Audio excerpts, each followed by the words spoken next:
Good morning, everybody. It's Dr. Mo. This is take 2 since my jet-lagged self is wearing all my Hawaii stuff today. But we're struggling just a little bit to get here.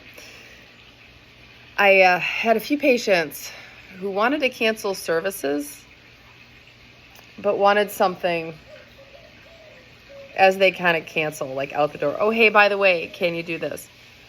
And I thought about this, and there are a lot of services out there with telehealth, which is part of the criticism of telehealth, that all they do is write a prescription and push you out the door. They don't help. You're going to TikTok to get information on how to eat and how to navigate this whole system.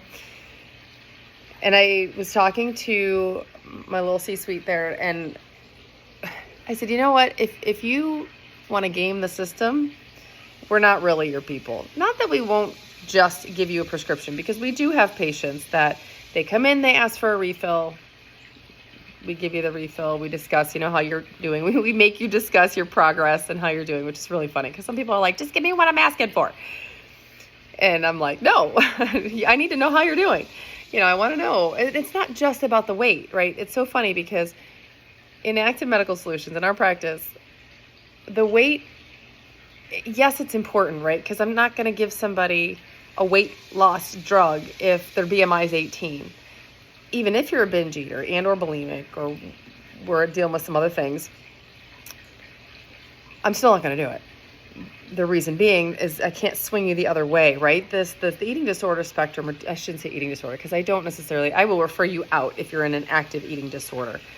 But if you have disordered eating patterns, right, a large number of us were binge eaters. And binge eating is a weird disorder, right? So did I meet the DSM criteria for binge eating disorder? Sometimes yes, sometimes no, right? I went back and forth. It's a very fluid and a very dynamic problem, right?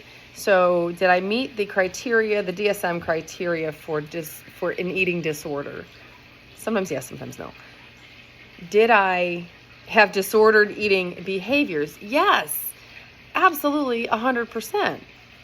So when I get worried about, I'm a binger and a restrictor, right? So I've got to be real careful.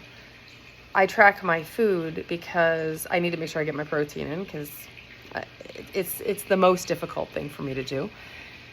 But for people who find me, right, the vast majority of you do not want to game the system. You're not trying to do it. Even the people that want to game the system aren't trying. They're just trying to feel better. They just want to lose weight or not have the food noise and not have the compulsion to sit in the pantry at 10 o'clock in the evening and eat everything they can find. They just want the freedom, right? So I fully understand that even if you're trying to ask me for something on the way out the door, I get it. It's not a nefarious thing, right? You're not, for the most part, you're not trying to game the system. You're just trying to feel better. And I get that. We are in the game of long-term weight management, right? We are a lifestyle medicine practice. We do prescriptions for longevity. We do prescriptions for other high-level health and wellness concerns that people have. So I was talking to my husband about this while we were away on our Griswold family vacation. And, I was talking about phentermine and how even certain states will not allow longer than 3 months of phentermine. And I'm like, that's not long-term weight management. What is that? That's a straight up diet. Here, have some speed to increase your metabolism. That doesn't make any sense. We're not revamping someone's life. We're maybe giving them a head start, I guess. I don't know. And we got a lot of patients that are 50, 60, 70. I'm not putting them on phentermine. Just no. Anyhow, that was my thing, and we got in this discussion about, well, that's just your opinion. Yeah, it's my medical opinion, and that's because I'm a doctor, right? I'm allowed to have a medical opinion. And I'm allowed to not do things that I don't feel safe with. Period. It's the media and period. The media, right? Like, oh, people are abusing this drug. How many people out there are abusing the drug? And I'm talking about the class of GLP-1s, right? Not talking phentermine, because that's an entirely different story. That's a straight up epidemic with people abusing stimulants and that, well, medications that change the way you feel. So, I talked about this in the addiction video. Are we abusing a drug if it makes us feel more mentally clear, less compulsive about our eating behaviors? Are we abusing that medication? Am I injecting it 3 times a day to make sure that I don't ever feel hunger?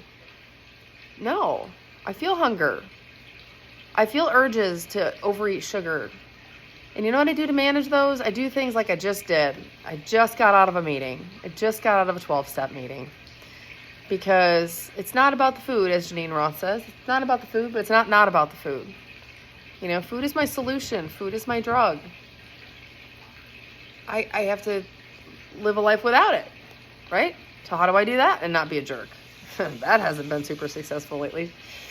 So anyway, my whole thing is, you know what, if you want to pop in, get a prescription, we still are going to ask you for some info, because this is the long game, And no, I'm not smoking. That's a mosquito coil sitting next to me, so I don't get bit. This is the long game. There was a woman in my meeting just now who has been in Overeaters Anonymous for 50 years. In 2024, she'll hit 50 years. And she still has to do the things, right? Because people say, well, if you go off the medication, you're going to gain the weight back. Yeah, and if I don't go to meetings, I'm going to be a big jerk. And guess what happens when I'm a big jerk? I'm going to find something to make me feel better.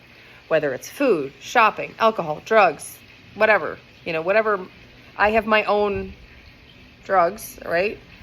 I have my own ways of making myself feel better. Working too much. That's another one of mine. But yeah, I have things that make me feel better. If I don't take care to do the things to keep my brain and my psyche, right? It's not just my brain, right? Keep my soul in fit condition. If I don't do the things, and I'm not saying everyone's got to go to 12-step group. That's not what I'm saying. Some people want to go to therapy. Some people meditate. Some people whatever. Some people exercise. I am not a compulsive exerciser, which is a damn shame, right? I kind of joke about that. And I don't say that because the people that are, it's very hard for them. I'm like, gosh, why couldn't I have a better addiction? But I don't. Get me off the couch is a Herculean effort. Anyhow, so welcome back. I have been absent on social media and with my patients pretty much for a week by design. I took a week, spent some time with my family, came home with some water damage in my house. So now we're dealing with that. Anyhow, it's good to be back. Just wanted to give you some thoughts for this morning. All right, have a great Wednesday. Have a great weekend. I'm working clinically, so I'm going to be a little absent again. But next week, we're going in full force. Lots of education, lots of info. We'll chat soon.